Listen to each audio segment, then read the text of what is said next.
Hey, this is Jack from Dead Poets Society, and you're listening to Esoterica Podcast.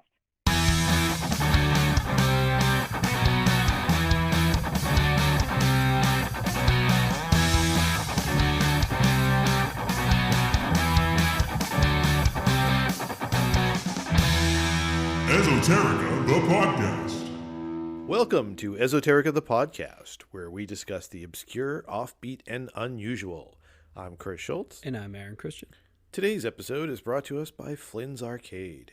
Located on Watiska Street, Flynn's Arcade is the home to such games as Space Paranoids, Matrix Blaster, Vice Squad, Light Cycles, and of course, Tron. Flynn's Arcade. Give us your quarters.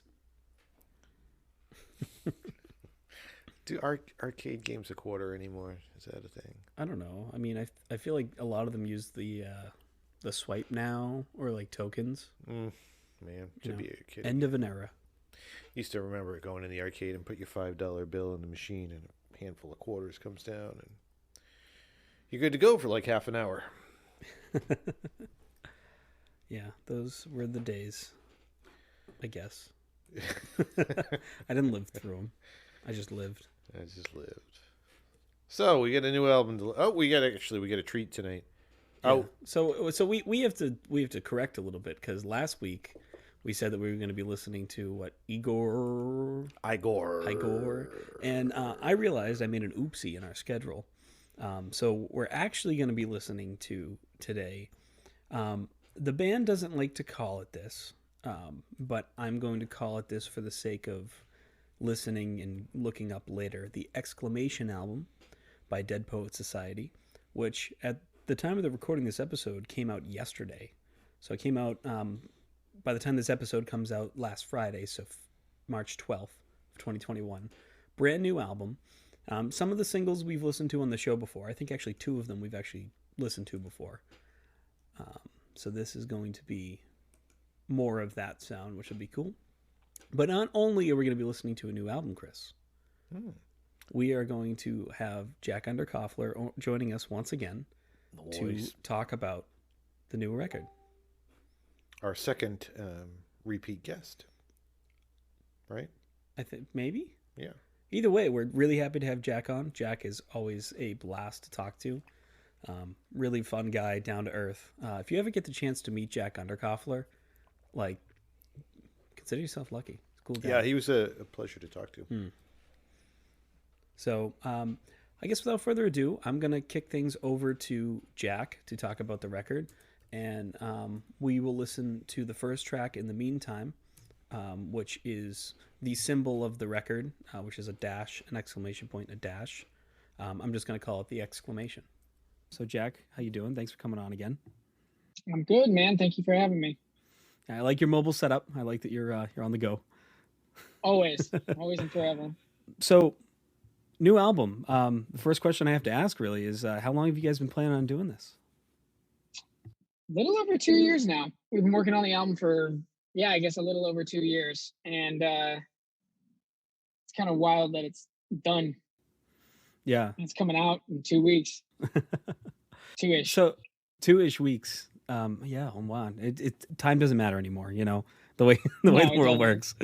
Man, 2 weeks. I was thinking about it. So you guys have this exclamation, this dash, exclamation point, dash. I don't know if you have a name for it, or if there's, but where did that come from? What's the meaning behind it? So we knew when we first came up with the symbol, well, we just kind of saw it and it just struck us. And the more we listened to our music behind it while we were writing it, and the more the association between that visual of that logo and the music started to attach themselves together.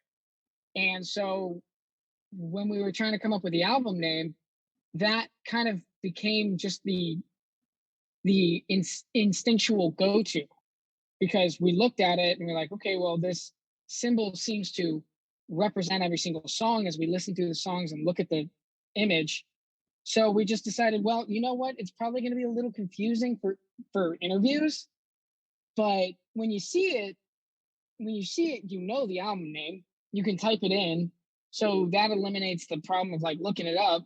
So yeah, this works. The art works behind it. So let's just stick with it. Right. And you guys are calling it the exclamation album, right? When you're trying to say it. That was so our label kind of needed us a way to say it, but it doesn't really have a name. We're kind of leaving it up to our fans to name it.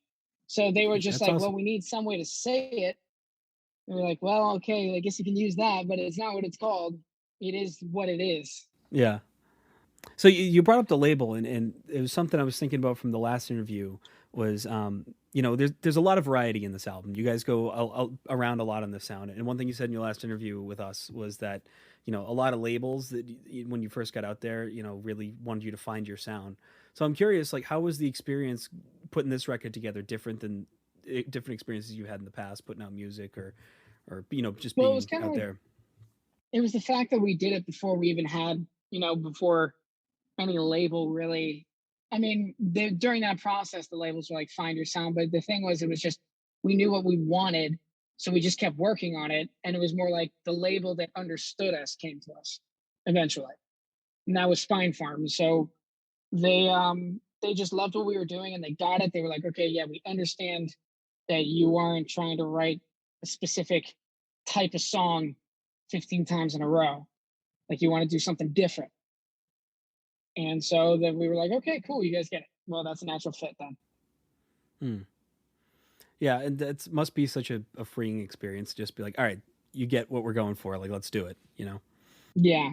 And the fact that, I mean, they're all very passionate and hands on, but they leave the music up to us, which is everything we could have wanted. So it was very important to us. So I do want to thank you for letting me take a listen ahead of time so we could talk about this. Oh, yeah. Yeah, absolutely. Speaking of that, so let's kind of just go track by track and do a little chatting about it. I mean, that's how our episodes typically work. Hmm. So the first track, as we've discussed, technically has no name, but it's that symbol again. So you Hmm. want to talk about that a little bit? Yeah. So that was Will just kind of explaining. I feel like rock, the genre of rock, kind of got lost for a decade or so. And there were a couple bands that did something cool with it, but overall it just got real fucking lame. And so that first track kind of talks about that and how people can, yeah, quote unquote, smell that shit, and it needs to be something genuine and something real again. And this was our attempt to accomplish that. Because I feel like people see through that shit a million miles away nowadays. Like, oh, I'm supposed to wear fucking overall jeans. No, they can see through that. You know what I mean? Like, just do what you're supposed to do. Do what you feel is right, because people can feel genuine shit nowadays. Because that's what they want. Because there hasn't been that in 40 years. It's been like, here's what you should dress like. This is what's trending. Do this, and now people can just smell. I will say this.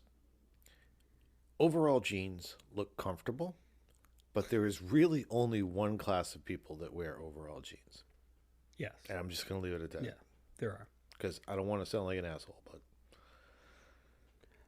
So I'm trying to think back to the interview, and I might be mistaken, and we've already listened to that segment, so it will have corrected this if I'm wrong. I think they're talking about music in general nowadays. mm-hmm. You know, the difference I think in the message versus how it used to be, and you know, Yep. so. I mean, it's a short track. It's pretty straightforward, and it's, you know, and we have a few of these in here, a few of these tracks that just kind of just like straight to the point. Like, this is how I feel about something, and I think that's what is cool about this record. It's not just like, oh, you have to decipher the song to figure out. It's like they sit there and say, this is how I feel about it, like just directly. Could that be partly what's behind the album cover art? You know, as an exclamation, as a, like, this is. Yeah, well, when I asked about the actual symbol in and of itself, it's not necessarily that it means something. It's more that just when you look at it, it kind of strikes you. It's just like when you see an exclamation point in anything else, it's obviously an emphasis. Yep. So it just kind of is isolating that exclamation point and being like, whoa. But I think that's a good way to look at it. That's the one thing I like about music, right? Is that you own it, sort of. We talk about this all the time. It's like it's kind of yours. And it can be in a lot of ways whatever you want it to be. Becomes your own. It's somebody. Actually, so I was watching High Fidelity last night. John Cusack, record store owner. Mm-hmm. We actually, that was our sponsor. Last week. So he's making a mixtape for somebody, and he says, you're using somebody else's poetry to describe your feelings, so you need to be careful with that. Right. And I'm like, that's a really good way of putting it. And I apologize. My kid is messaging me, and it keeps binging on my laptop. All right. Well, while you deal with that, we're going to listen to the next track, which has no lyrics, so it'll just be kind of like a instrumental interpretation of it. It is Future of War. That one kind of came out of nowhere, and Jack and I finished it in about an hour. We just kind of like, we're fucking around. Let's see what we can come up with. Plug in the fretless guitar, and I just play. Okay, cool. Let's use that. Write a new section. That. Okay, cool. And we just kind of like everything that sounded cool. We just kept rolling with it. We didn't second guess any of it. And like in an hour, we had that song. And we were like, this will set the mood. This is what we need to set the mood for the album.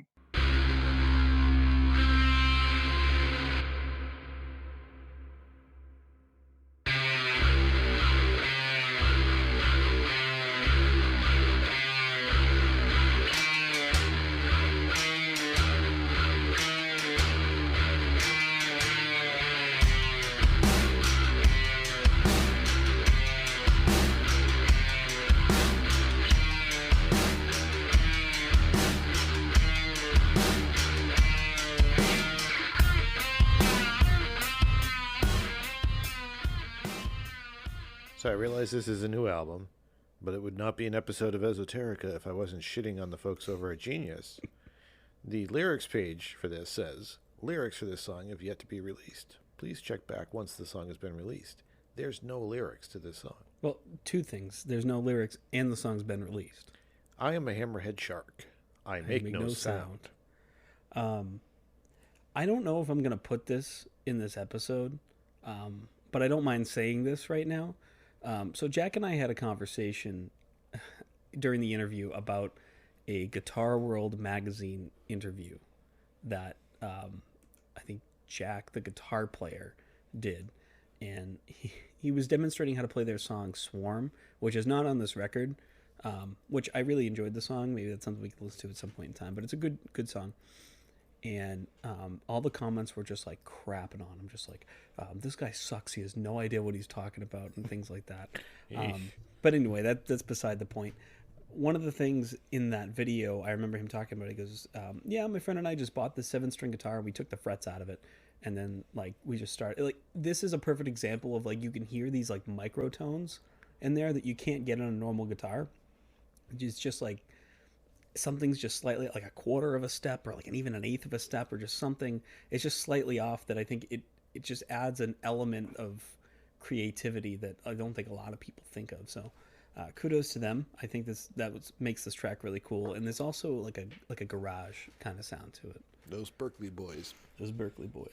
And something cool about that though, like you think about people that go to Berkeley, you know, or a lot of these music schools, like there's like, you know, you learn how music works. Like you would think that there's like a very classical approach to studying music. And I think they've learned how to take that and be a lot more creative and be a lot more inventive in the things that they do. So kudos. I like that. That's good. It didn't need lyrics. Stood on its own. It didn't. And it's fun to listen to in the car.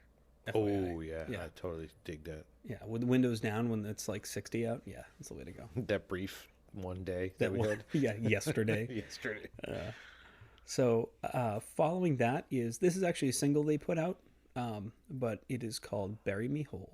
Bury Me Whole is about getting, I mean, it's that song, the lyrics are pretty straightforward, and it's about getting ghosted and just the fucking frustration of that happening.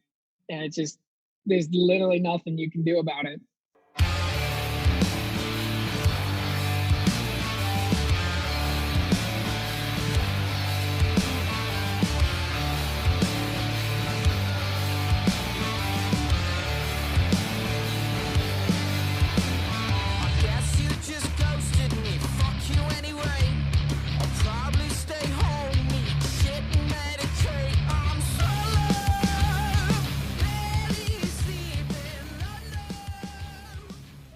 So definitely a different sound than their last album, but not totally different. Yeah, yeah. Isn't this an interesting approach? Like looking at, like it's almost like a modern relationship kind of struggle. Like screen burning my iris, phone screen. Yeah, yeah. No blue uh, lights 10 minutes before bed. Thank you, Chris. Public service announcements. What was the other line that I was like, oh, because I know you've seen it, but you're not replying. Mm-hmm. It's all these little things where, this is one of those things that everyone has experienced in one way or another. Everyone has felt what the person in this song has gone through before. Yeah. But you're putting the modern twist on it of like, the cell phone being a central part of it.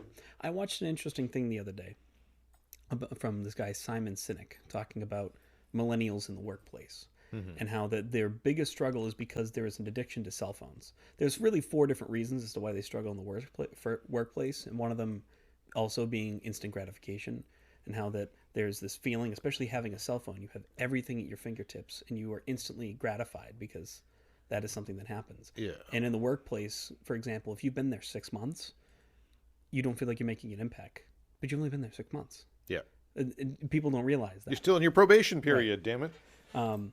So it's one of those things where is a cell phone a cause of the struggle? Is the things that we're talking about in this song? Well, here's the thing.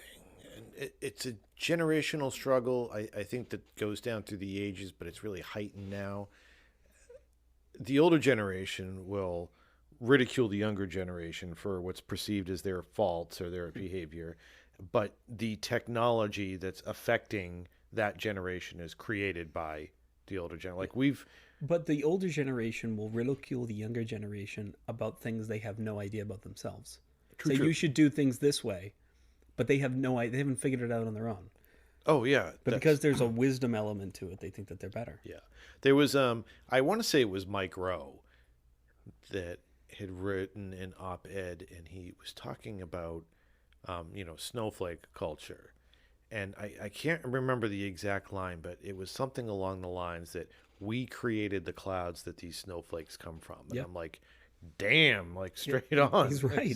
That is absolutely true. They're not coming out of whole air, So I know that was a little off of it, but I think it still reigns true. It's like we're looking at a modern twist on a common problem. And I think that's a good way of artistically showing that. Just these little things that we've all done, looked at our phone at night, or stressed about somebody not texting us back, or, I just thought of a new tagline for our show. Esoterica the podcast, a little off track. That's one of the definitions of esoterica, right? Right. So our next track this is a single off of the album. Came out, I think, a couple weeks before, 3 weeks before the album came out. It's called Get Away for the Weekend. One of my personal favorites on the record. So. Oh, I see. I thought it was Get Away for the Weekend. So let's get away for the weekend. That makes so much more sense. Chris, we got to do something with you. Right. All right, let's jump into Jack and this track. That song was kind of like, I was single at the time, and I met this chick, and me being extremely impulsive and tending to attract other impulsive people, it just kind of turned into a whole thing, and that song is kind of about that experience. There are a lot of songs you guys do, like Sound and Silence is a very catchy song, and I think this is another one of those songs it's just very catchy. It has that DNA of the chorus, We kind of knew when we wrote that chorus. We were like, okay, this is you'll remember this one. At least not today.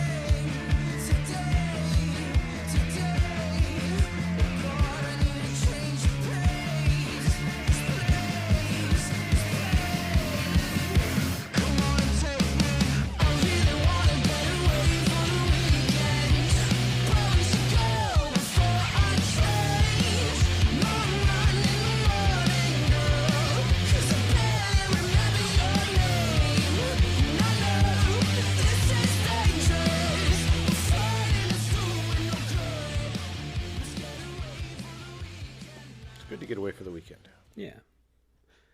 Remember one of the episodes you were saying I struggle sometimes when songs are a little too poppy because you kind of get lost and you don't pick up on the message as well. Yeah. I felt this was always one of those songs because I wanted to get into it, but and not that it's poppy in a bad way, but it was like so catchy that like I kind of just drowned out the message. And so reading through it, I was like, oh, there's like a purpose. You know? There's something going on here. Yeah.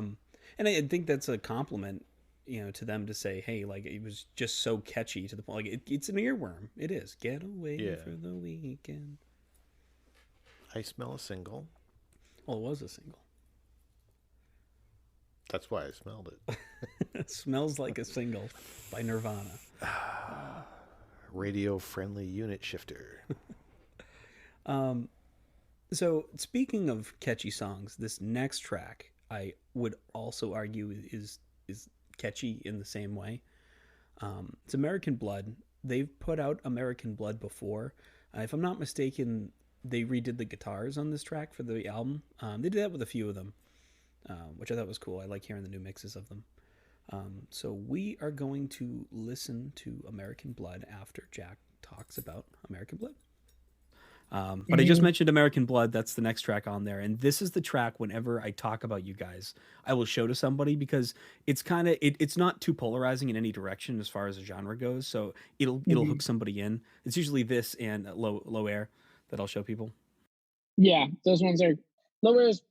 I feel like Low Air is pretty digestible, even though it's not really conventional. Yeah, it's got this really Possibly, amazing blues element, man. I'm trying to remember, not to get off track here, but with that song, I was watching the music video and it reminded me of something specific from my childhood. I was reading this book on Abe Lincoln getting shot. And there's a video of one of the guys who, in his prison cell, leaning up against the wall, and it looked just like how you guys were dressed up for that video. It was like the vibe of that picture matched the Interesting. video. Yeah, weird connection there. I might cut that part out of the interview. I just wanted to tell you. But fucking leave it in, dude. You won't. I won't. So American Blood. Yeah, that song. There's a lot of internal struggle that goes on, I think, amongst most of the band members, and especially being in a career path that is so uncertain, brings a lot of self-doubt. And it doesn't help that internal struggle that is expressed through like anxiety and whatnot, constant uncertainty. So that song is kind of about giving yourself a pep talk, keep yourself going, keep your head up, just keep punching away, and hope for the best. Try to keep my head up, my head up. Try to keep myself from feeling this way. I'm tired and I'm fucked up, and it's messed up. It's only in my head, but it's not gonna change. It goes on and on, so electric, like a full-fledged panic inside. And I know you said that it's not my fault, but I would expect to hear that on the radio. Yeah. You probably already heard this if you're listening to the episode, but as me talking to you, Chris, when I talked to Jack, one of the first questions I asked him was, in one of the interviews, the last interview he had with us, he said, we got out to, the West Coast, and a lot of the labels basically were like, you guys are still trying to find your sound. And now they were with Spinefarm, who kind of lets them do what they want, And I was asking him, what is the experience working with a label that is more supportive of that? Honestly, I don't remember the answer off the top of my head. So luckily this has already been answered in the episode. But I think that's a testament here to say, hey, the entire record, there is not one cohesive, like, single sound. They all sound alike and they fit together on the record and nothing seems out of place, but there are a lot of different sounds. Yeah. And it was funny because I was listening to the song. I was thinking, being mindful that they had just signed with Spinefarm. Like, this sounds like the effect of being on a new label. Like, they've got a new producer. Yeah. And, sort of like, again, Jack, if you're listening, I always feel bad when I make comparisons but it's not necessarily that this is, whatever. Right.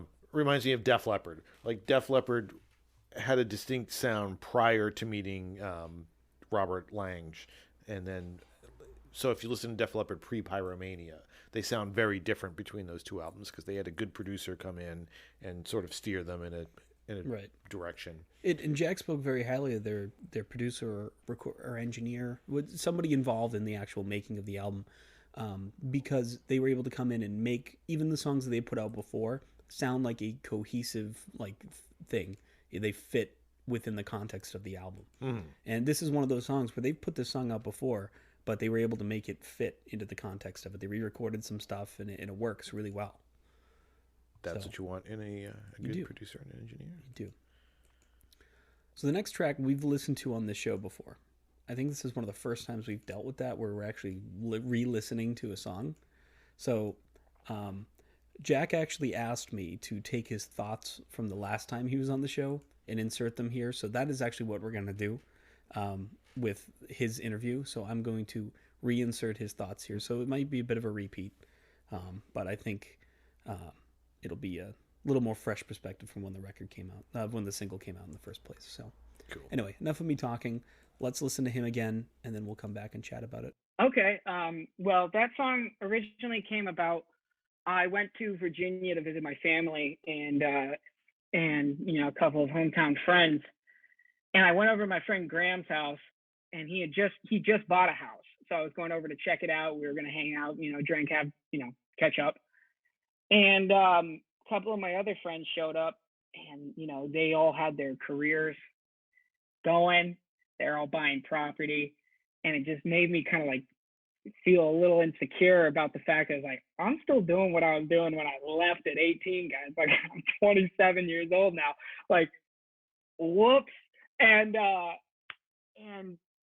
it just kind of struck a chord with me and made me feel like, God, like, what am I doing? So I went home and I kind of wrote out the verses of this song, and it kind of connects really hard with me because, these lyrics are some of the most proud, I'm most proud of these lyrics because they were just a lot of like my raw feelings and facts, and less about, being poetic.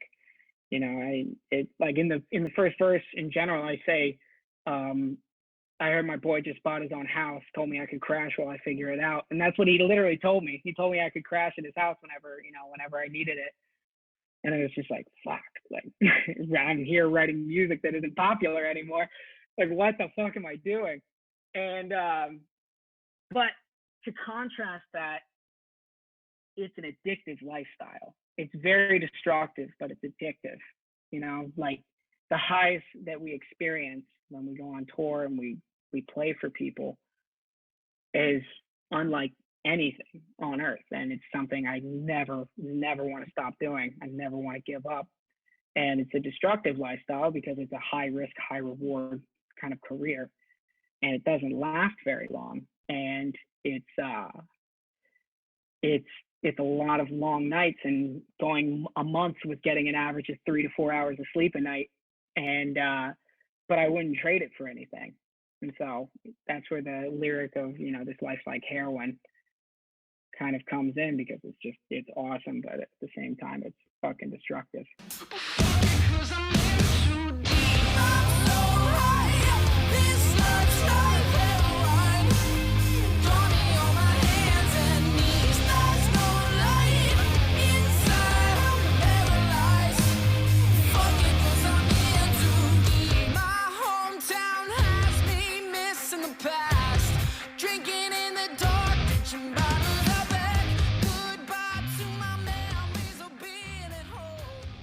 I just watched this music video last night.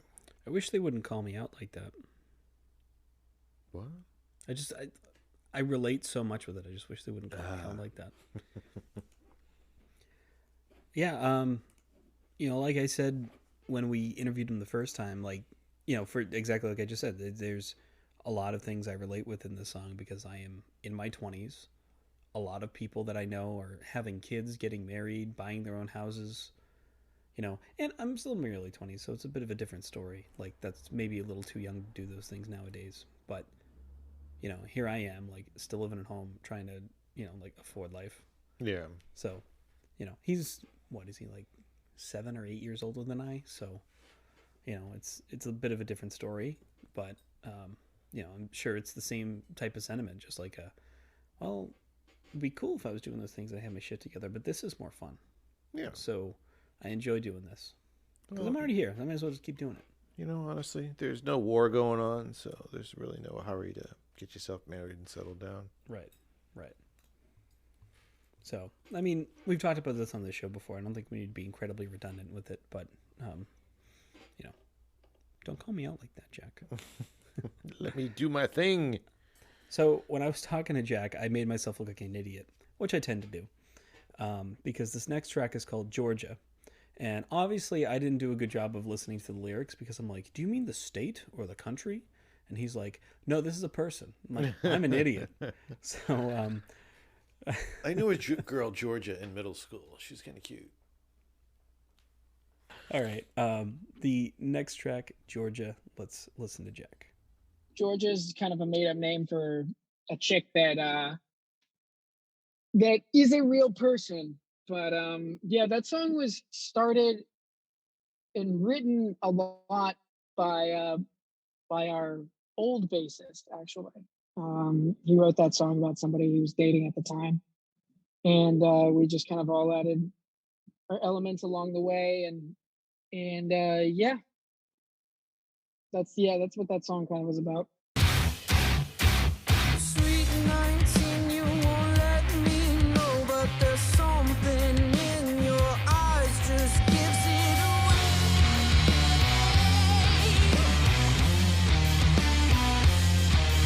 You slip away to smoke your cigarette, play like it's nothing. I'm dying to see you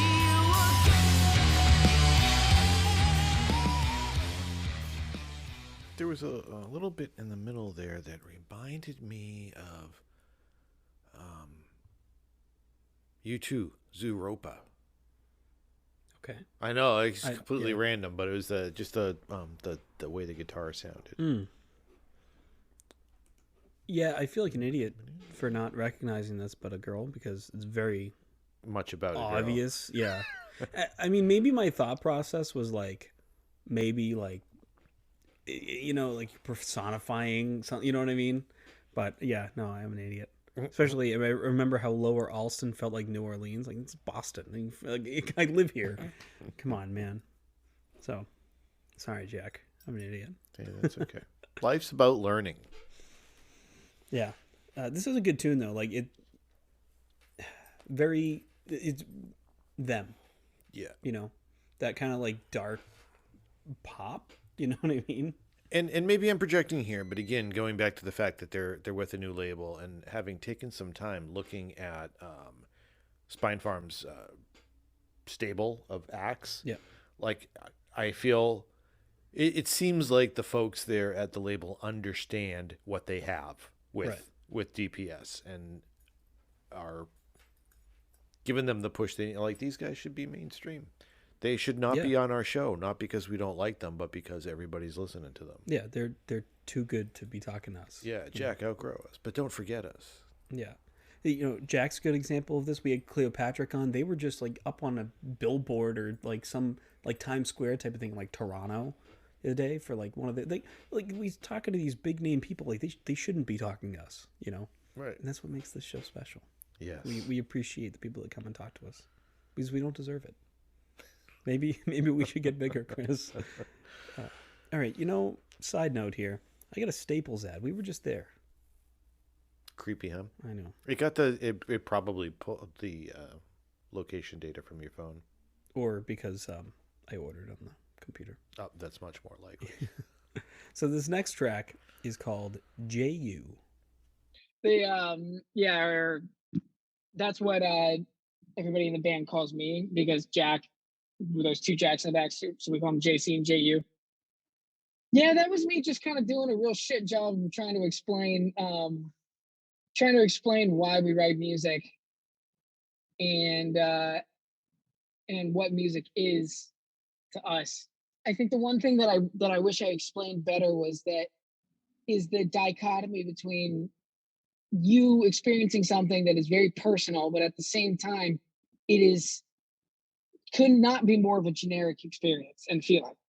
Everybody feels that, you know? So it's like it can be both, it's very personal and not personal at the same time.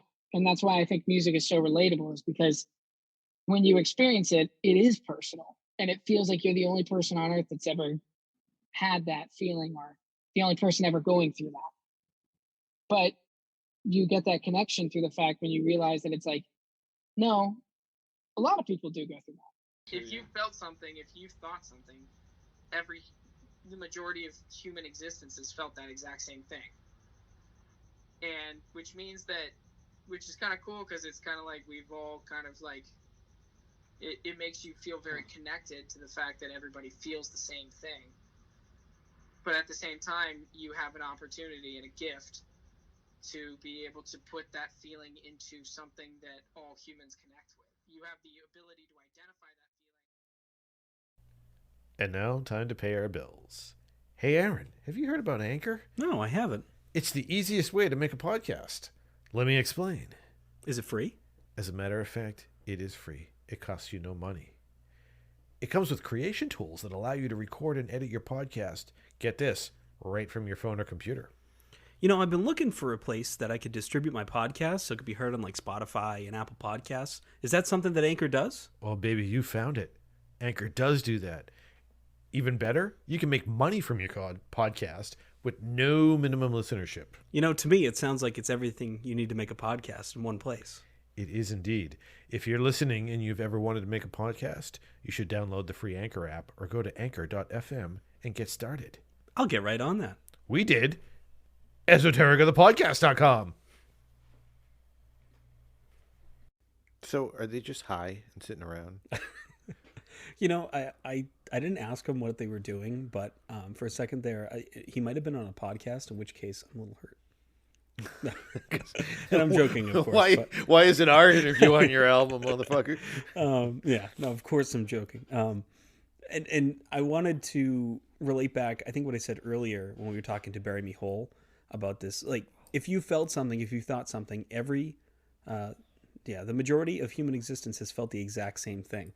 We talked about earlier how in Bury Me Whole, it's a modern look at a common problem that people have, or a common feeling, right? Yep. So it's basically just a perfect example of what he's talking about in this track. There's nothing you can say that can't be said. Yeah.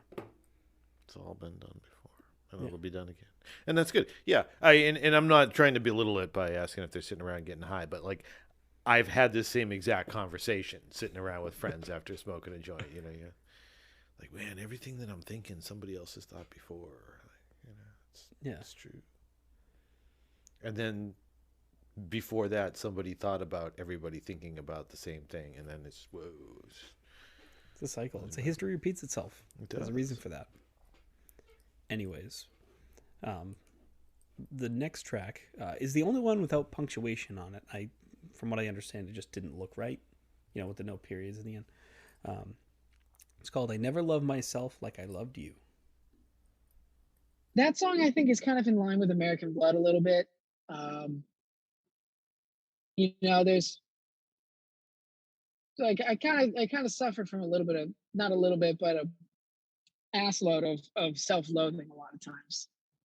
And, you know, you don't like that experience. You don't like doing that to yourself, but you're not really sure how to get out of it. But it's something I've dealt with my whole life.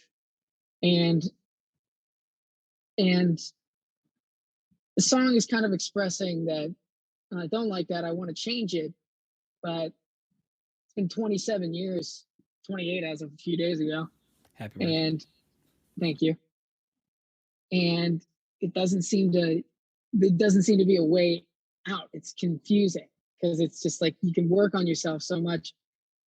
And so it's like just me saying, you know, I want to stop self-loathing, start self-loving a little bit more, but I'm just not sure how to. And Yeah, are you saying here more? You put your energy into others and loving others more than that, Yes. or yeah. Yeah, that's exactly what it's saying. I can't say I know when I'm gonna shut down, 'cause I don't remember when I told you I could never show you, no, the state of mind that I am in, the hurricane I thought I lost you in. It's flooding through my bloodstream, drowning out my heartbeat. Being 27, feeling like you're running out of time. I Yeah. remember that. What, being 27 or running out of time? Having that feeling at 27, like, you're... There's definitely an expectation to figure out everything like by the time you're 25. And I don't think, let's think about it, right? You don't really like become like cognitive till you're like 5. So you have like 20 years to figure yourself out, Yeah. And then you've got the rest of your life to live. which is like on average 40 to 50 more years. So you're going to plan for 50 years in 20? Seems a little stupid. It seems a little stupid. Yikes. Yeah. Did you ever have that feeling though where you like hyper focus on other people and trying to make other people's life feel better and it's like detrimental to yourself? Yeah. Destructive. Unintentionally destructive, like with a good heart, but you hurt yourself in the process. And I remember, like, thinking back to that time, being 27, creeping up on 30.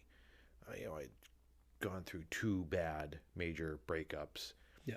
And that sort of, and he mentions it here, that feeling of self-loathing that comes back and back again. Like, I think at that age, as you're approaching 30, you start to become cognitive of the patterns that you've fallen into, especially behavior patterns, whether Right. they're detrimental or not. But you begin to realize that you have a way of doing things, and it can be very frustrating to feel like you get a break out of that.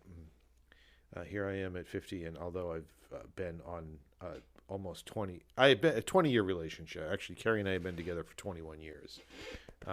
So yay, I lasted longer than my parents. Ew. So that's cool.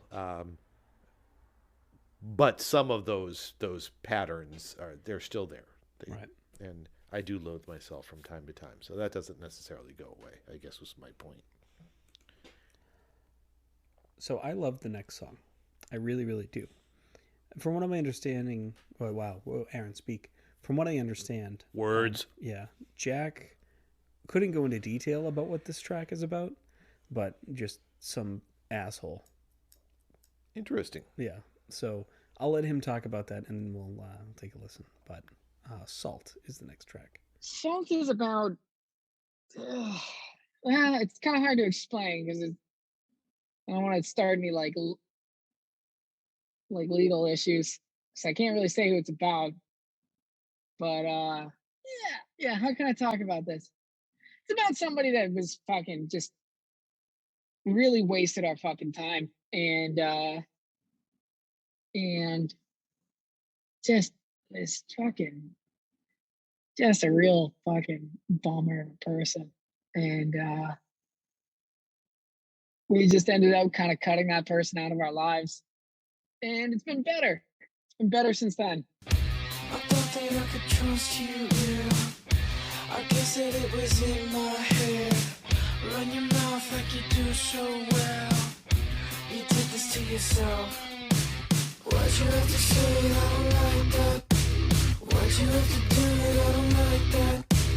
Pour a little salt in the wound. Tell me that it's not being you. I don't like that. Feel your hands wrap around my neck. You think you can demand respect? Tell me what the fuck you've done. That was good. Yeah. You know, there's one line in here. I might go off on a bit of a rant, so like stop me. But pour a little salt on the wound. Tell me that it's hard being you. I don't like that. One thing that's really irritating me right now, as far as COVID goes, is how with the vaccines, everyone thinks that they are so much worse off and more deserving than their neighbor. And I am sick and tired of it because there are genuinely people in this world that do deserve it more than you. Yeah. And I nothing to say. I'm not saying teachers don't deserve it or anybody, or saying that there's certain people that shouldn't get it. Everyone needs to get the vaccine at some point, but we're rolling it out for a reason. And there are people that are much more susceptible to it. So I don't really want to hear about how awful your life is and how like your BMI is like, you know, a little bit over, and you know you're a chain smoker, and like I don't care. Like, whatever happened to just being nice? You know what I mean? So I don't give a shit. And it's, I mean, honestly, like we know at this point, if you get sick, you can get really sick and you can die. But it's not like you're getting tickets on the plane flying off the planet when the planet's blowing up. Like, you know, this is what happens when you don't have a sufficient supply for the population. It's I agree with you. I'm totally aggravated too. Not to make everything about COVID, but I think that's a general thing too. Like people that are just so inconsiderate that like, well, my life sucks. It's hard to be me. You have no idea how hard it is. It's like, shut the fuck up. Nobody cares. Nobody cares how hard it is. Right. I would really appreciate, you know, I like to talk about myself sometimes, and I am well aware of that. That's one flaw I'm very aware of. But at the same time, I don't ever try to say, you know, my life is so much more difficult than you. Like you are not good enough as a person. You know, you think that's bad? Wait till you hear about me. Exactly. If I ever try to compare, it's not because I am trying to put somebody down. It is because I want people to understand that I've gone through something similar, and I'm using that experience to try and understand their thing that they're going through. Right. So that was my rant. Yeah. Well, because I sort of have a side rant about this song too. Okay, good. Like, I don't know how familiar you are with Nine Inch Nails. I don't have them. That's a good thing. So Trent Reznor's first album is Nine Inch Nails, Pretty Hate Machine. Sort of like towards the end of synth pop, new wave. It's heavier than that for the most part, but it's not that industrial sound. So I don't remember the specifics of it, but he ran into some problem with his label. They basically they were releasing him from his contract, but he couldn't record another album. There was some problem, and he was angry about it. And he came out with Broken, which is just a huge fuck you to the record label and the people involved. So it's a very specific audience that he's directing that animosity towards. But anybody that consumes the music, like, it's a universal thing. So here, like, if Jack doesn't want to get into specifics about this song, it's probably a fuck you to a specific person. Yeah, but he pretty much he wasn't shy about that part. But it's something that we can all grab and go, yes, I know exactly how you feel. And right, yeah, like the line, tell me what the fuck you've done, I'll wait. Like that's a good line. Yeah. And that's why I love this song. Not only, like, the music totally resonates with the fact, like, we ranted about this because it's not, the song is a fantastic song. We just hate the type of people these are describing. We're responding emotionally to the song. Yeah, right. Right. I had a point, but I forgot it. It's not that important. Anyways, what is the next track? Well, the next track is Love You Like That. What? Or is no, it it's not. It's Coda. You know, so from time to time, this will happen on the episode. Since we're listening on Spotify highlights the song that is currently playing. And because the end of Salt kind of bled into Coda, I read it as Coda be, like it mentally in my head. So anyways, so let's jump into Coda with Jack. So Coda follows this up. And and I meant to ask this earlier, so because I know this is true about this song, but I'm not sure about the other one. So you guys did like a remaster of the other recording of this for this song? We actually re-recorded the guitars, the drums. It was like almost a full new recording. We re-recorded the vocals and the bridge, but we kept the rest of the vocals. It was just the mix had always just fucking bugged us to no end. And so we just decided, well, let's make it sound like the way we want to make it sound. Right. Because I think we actually talked about this song at the end of our Dempsey episode because you got your releases were pretty short, so we tacked it right on. So it's nice that we can bring this up again. The reason why I was asking it is because did you guys do that with American Blood as well? We remixed American Blood. We didn't re-record anything. because I could tell something was a little different with it, and I mean the song was still just as good as I remember it, but I couldn't put my finger on what it was. Yeah, so we that had makes we a lot of had sense. Tom, we had our mix engineer Tom sort of make it so that it kind of fit with the rest of the album a little bit better. Yeah, Didn't sound like a mix out of nowhere, Right. Yeah. So Coda, now that we have you here to talk about it, I'd love to hear about Coda. I feel like the song kind of speaks for itself to a certain extent, it's just about toxicity in a relationship and codependency, and really just being in the middle of that and fucking hating it. Is codependency Coda, is that this makes sense now? See, we asked the questions. It's an acronym. Go Google it. Coda. Google it. It'll tell you exactly what it is.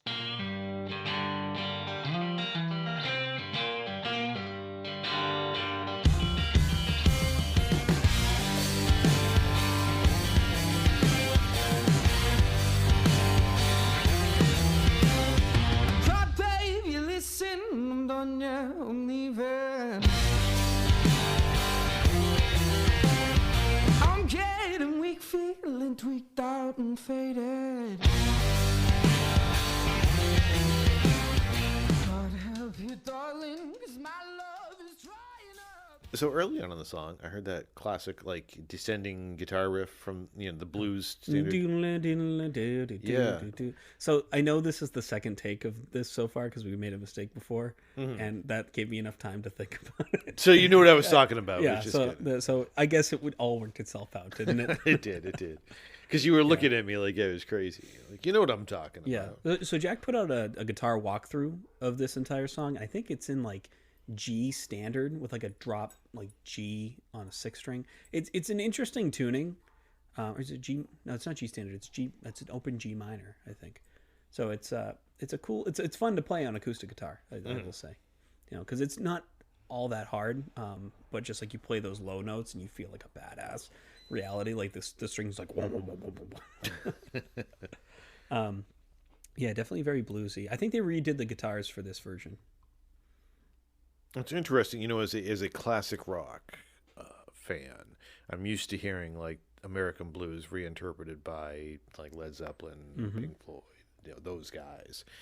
So it's kind of cool to hear a blues influence on a different genre of music. So. Yeah, what I like is there's a blues thing, and then there's just like this heavy, addition to it, which like it fits in the context of it being blues as well. It's just like it's not like a metal sort of thing, but it's just that like heavy groan.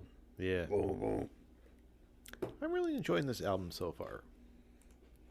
Well, I hope, because we're almost done with it. I'm going to decide like from the next song forward to hate it, I guess. Yeah. But, Now, I know we listened to that song on the episode before, but I think we have the perspective now to be like, oh, Jack, like, hey, what's this about? And you can obviously see here, like, there's one line here that I think I joked and I was like, ooh, kinky. But your nails on my back, feel that summer sadness. There's just like a certain intimacy, and then you get to the point where this, like, you feel like this person is in love with you and they care about you, and then they're like saying the complete opposite to somebody else. I heard your friends say that you think you're better off. Don't pretend you love me when you're feeling alone. And I get that. I've been through that. It's hard. Yeah. You're putting your all into it, and you just don't understand that there's like a whole other level to it.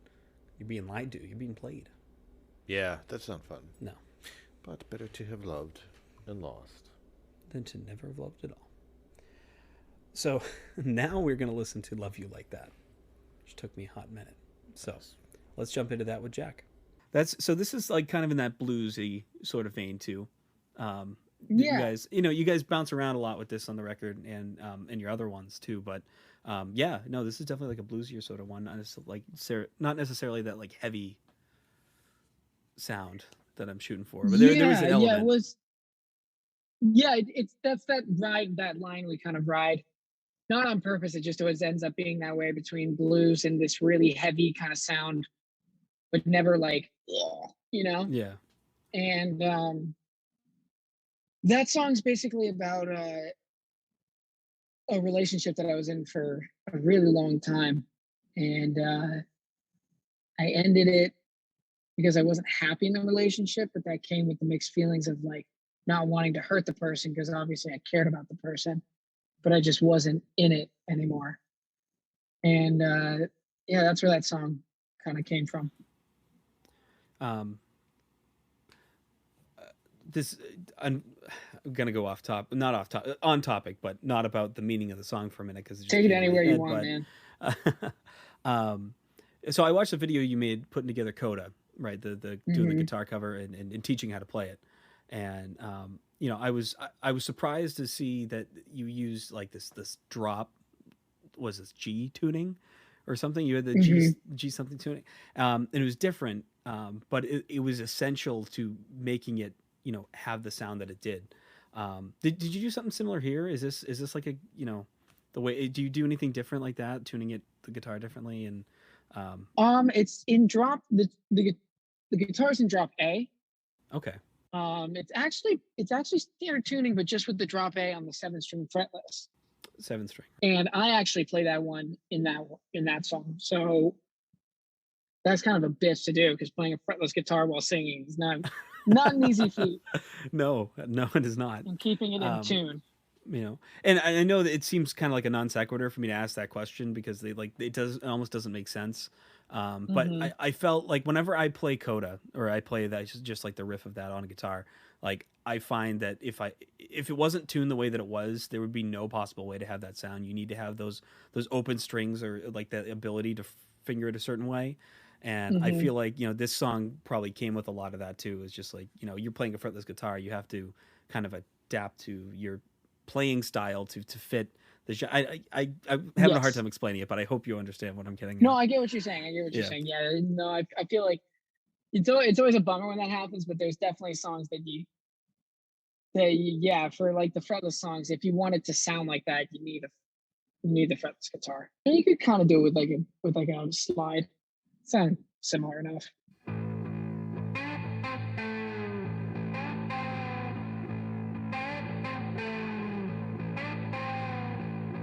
Don't look back in the morning.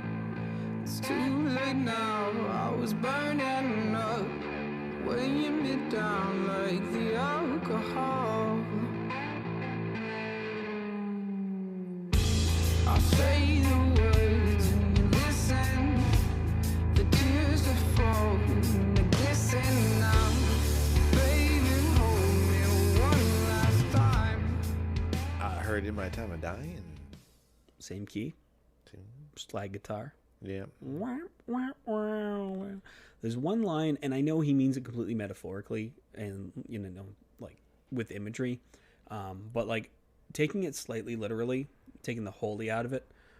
Holy Mother got me in the grip of her hands, squeezing every drop of blood out of love, like just like a smothering mother.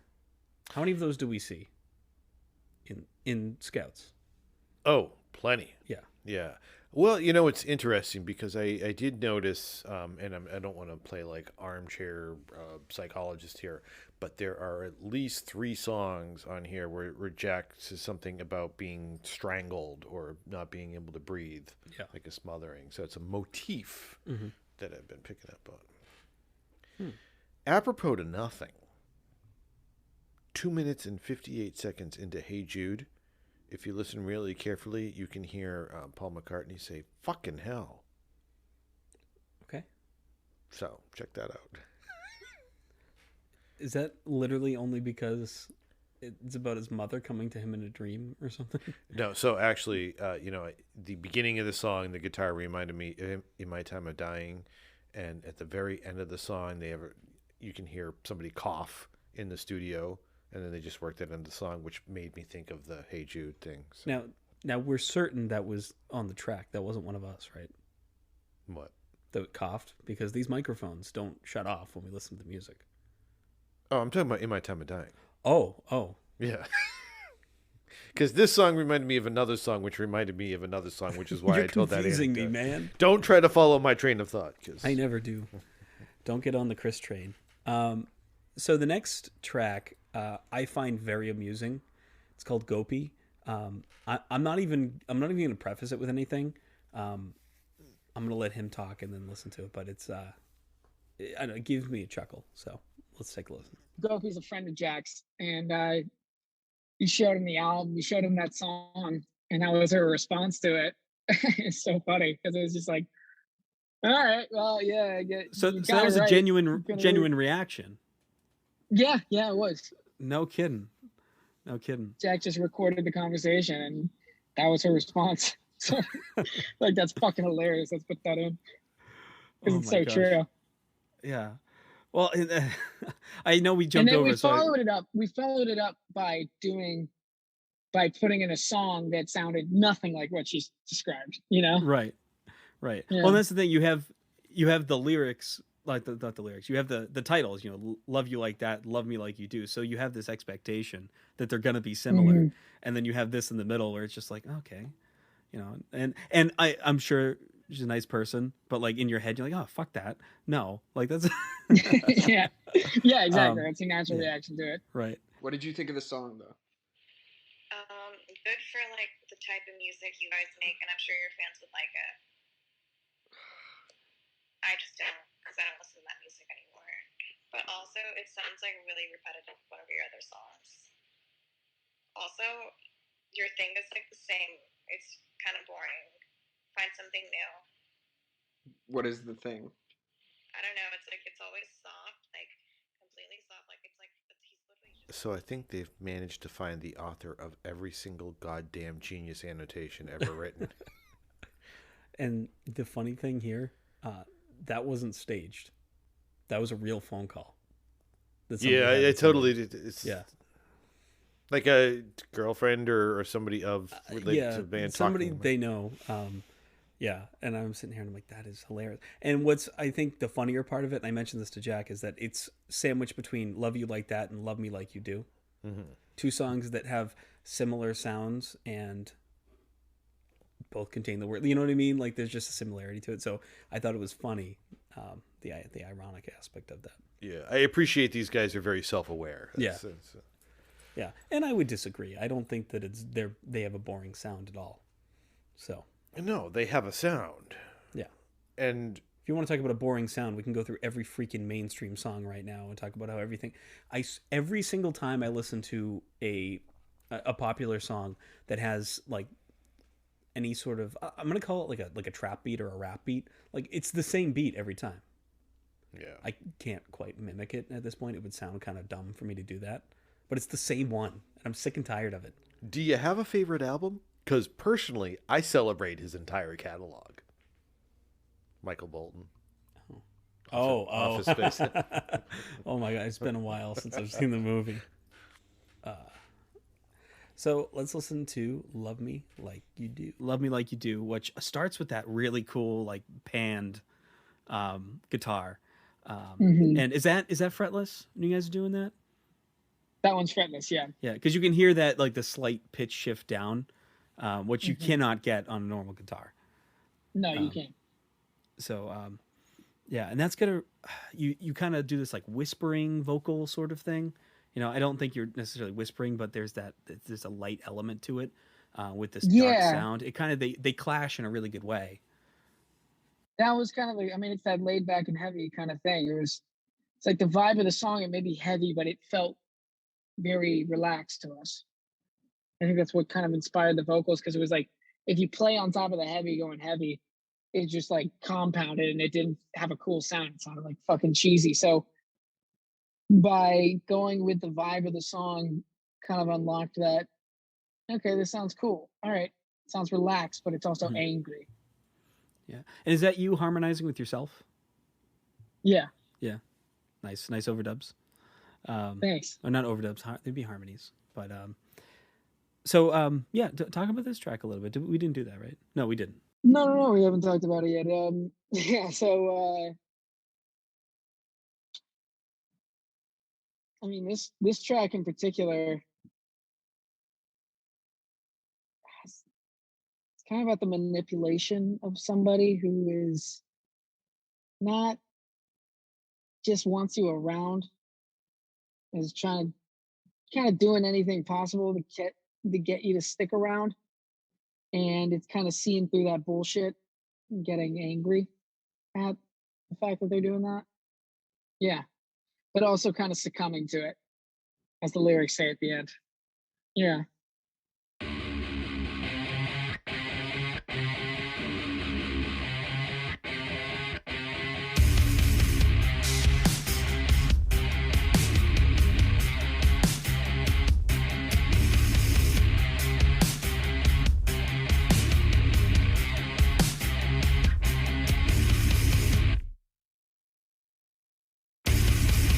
Told you this was just a friend thing. When I came over to your place, you clearly went and just ignored that. Told me I could never change. I don't like how that song started off as a whisper and then went into a scream with the guitars and drums. It's like went from 0 to 100. Oh, Gopi. It sounded like the guitars were dueling each other a couple of times. Yeah, I like the panning, the back and forth. Yeah, Like, yeah. Boom, boom, boom, boom. It was like a call and response. Yeah, that's a lot of fun playing that, by the way. My album, we did that. Like, we listened to my album on the show, but we did that. It was a lot of fun. Like a manipulative X. Yeah. Doesn't get the fucking message. I remember this. There was this chick that I used to hang out with at work, and we would go drinking together sometimes. And I guess maybe to her that meant something else. Yeah. But we went. I drove her home, and I was getting ready to leave. Now, mind you, I had a girlfriend at the time, and she knew I had a girlfriend. So I dropped her off at her house, and she's like, "Oh, it's time to go to bed." And I'm like, "Yeah, all right, I'll get going." And she's like, "No, I mean it's time for us to go to bed." And I was like, "Whoa, what?" Like, literally, that was my response. Like, whoa, shit. And then a couple days later at work, she's like, "Are you mad at me?" I'm like, "No, just I thought, I thought we were cool, but..." Yeah, a little more than cool, apparently. Well, she'd been around the office, so I Yeah. wasn't touching that. Well, I'm sorry. We're talking about 20-year-old me. I sound like a real dick, but that's how you learn, Chris. that's right. Thank you, Aaron. All right. So the next track is Been Here Before. So I just had to listen to the next song to remember how it went because I was blanking. Been Here Before. The intro is like crazy. Like who's playing that? That's me playing the lead guitar and Jack. Well, I guess it's both. When we record it, I mean, Jack would be playing the rhythm guitar for that. I played the lead. So you're playing But that like in the recording, I think I'm playing both. What's up? really? So you're playing that jumping Yeah. around, that do do do do. Ba-doom, ba-doom. Yeah, Yeah. it's kind of like you can't really hear it, but the riff is actually like bum bam bum bam bum bam bum bam da da da da like that. But you can't really Yeah. hear those notes too well. Yeah. What was it? The other guitar player, Jack. That's Jack, right? Yeah. He was. Mhm. I watched a video of him teaching how to play Swarm. That he Mhm. did for I can't remember who. And I'm reading the Some comments. guitar magazine. Yeah, and I'm Yeah. reading the comments, and these people are vicious. Like they suck. This guy. They're like, this guy kind of sucks. And- Yeah, but also at the same time, I was like watching the video. He sounds like he's like reciting a lecture to his mom. yeah, and I'm like, I totally Energy, no understand. energy in it. I totally understood what he was saying, and I found it interesting because, like, I find you guys' style and like what you guys do instrumentation wise, like, so interesting. So Uh-huh. it was informative for me. And I'm reading this, and this guy's like, "This guy sucks. Like, he doesn't know what he's talking about. He sounds like shit." And I'm like, "What is this, man?" Fucking hilarious. Yeah. I mean, at the end of the day, they can go eat a fucking bag of dicks because it doesn't matter. We wrote the song and I like the song, so they can fucking sit on a fat one. But they it's fucking hilarious. Man. It's like I'm not trying to manifest hate, but a lot of hate makes me fucking laugh. Like, it genuinely makes me fucking laugh when people shit on us. And just because it's like I can actually relate to it, and those are thoughts that run through my head as well. So it's just funny when people point that shit out. But yeah, that was a good one. That was fun reading through those comments. Yeah. How did I get here? We were talking about you playing lead. So Yeah.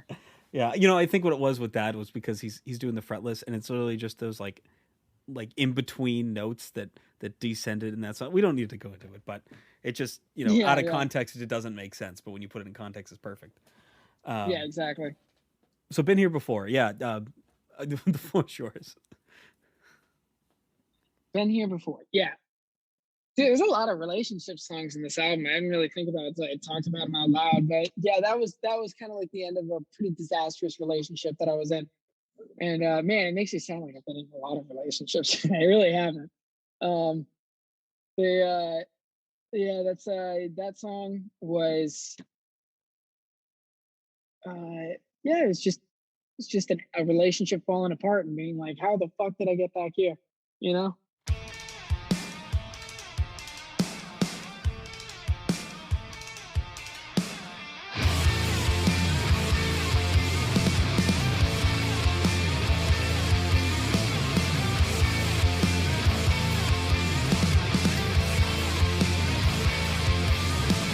Leaving again, we're back-to-back failures. Darling, we knew this fire would make it. Burning it out. Oh, relationships.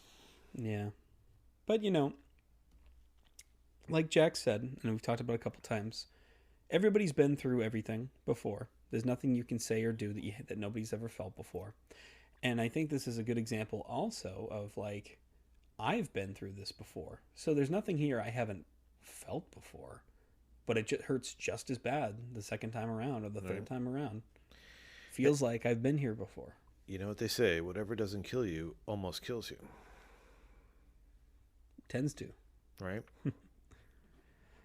So we're on the last track, which I really enjoy, and it is called Haunted.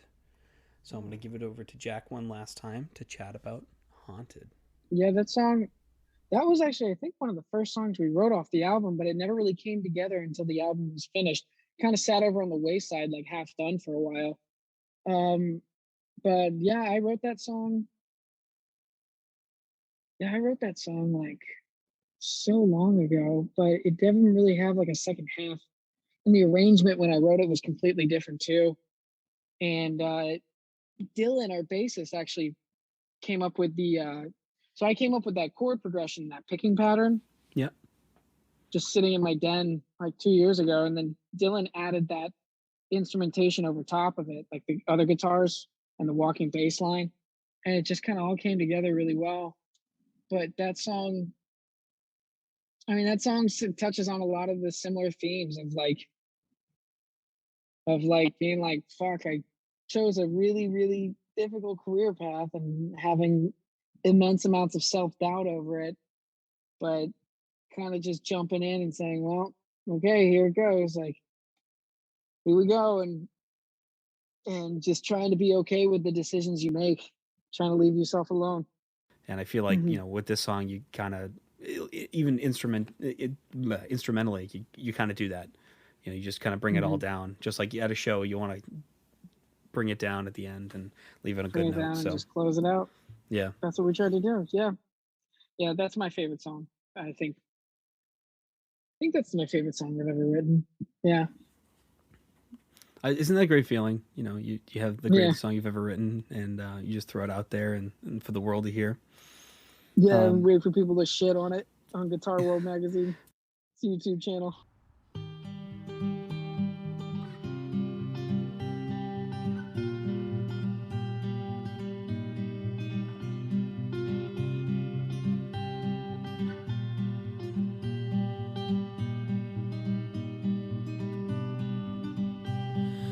I don't call enough. My state of mind's been steadily dropping like the sun it sets. And I'm worried that it won't rise again. But here I am. It's all in my head as I Almost Simon and Garfunkel vibe to it.